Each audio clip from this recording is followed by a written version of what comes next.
Bangalore, the Silicon Valley of India, is also known for its rich history and fragrant food. On a bright September morning, we set out to explore the city's forgotten legacy.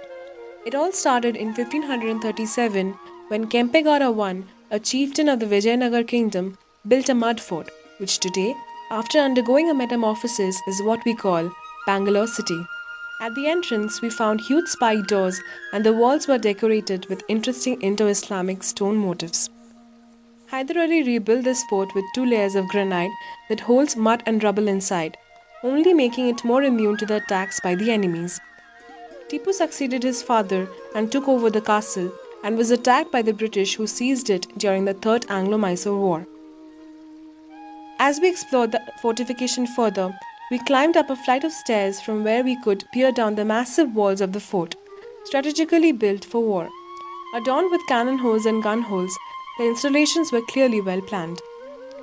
The original fort, which now stands in one of Bangalore's busiest markets, KR Market, once covered a huge area with 4 entrances. However, what remains today is just the Delhi Gate, a mere 5% of the historic monument.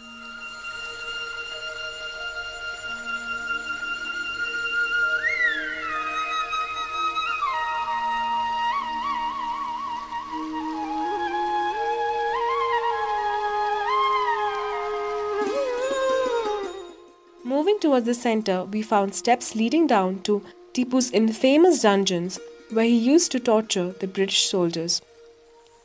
A plaque outside the fort meekly reminds people of the history as it says, "Through this breach, the British assault was delivered." March 21st, 1791.